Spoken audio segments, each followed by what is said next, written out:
ঠিক সেই মুহূর্তে আরো একটি গরুর ভূত সেখানে প্রকট হয়। তারপর শুরু হয় শিয়ালের সাথে গরুর ভূতের লড়াই। গভীর সুন্দরবনের একদম মাঝখানে ছিল দয়াপুর নামে একটি ছোট্ট গ্রাম।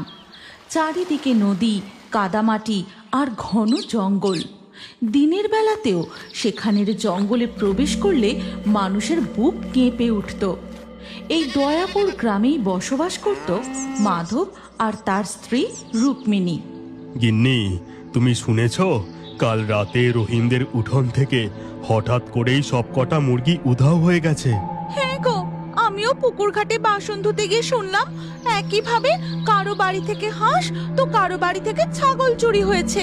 কি জানি বাবা, হঠাৎ করে সুন্দরবনে আবার কি শুরু হলো। যাই হোক, এবার আমি আসি, মাছ ধরতে যেতে অনেকটা বেলা হয়ে গেল। এই বলে মাধব জাল নিয়ে নদীর দিকে চলে যায়।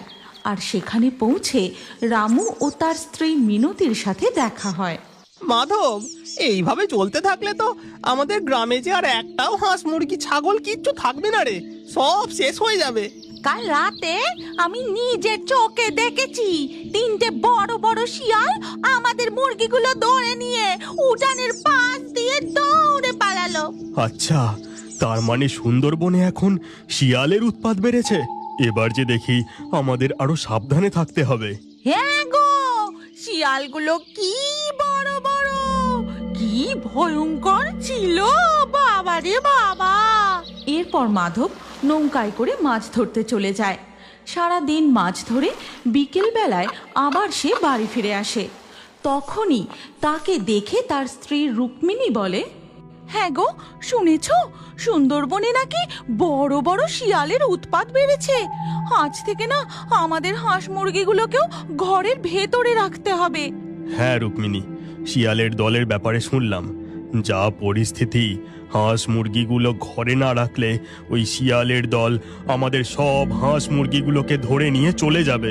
এরপর মাধব ও রুক্মিণী তাদের শোবার ঘরে হাঁস মুরগিগুলোকে রেখে দেয়। তারপর তারা শুয়ে পড়ে।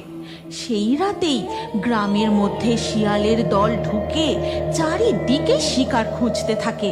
মাধবদের উঠানে এসে দেখে খাঁচায় হাঁস মুরগি কিচ্ছু নেই। তারপর শিয়ালের দল পাশের বাড়ির দিকে চলে যায়। আর শিয়ালগুলোকে দেখেই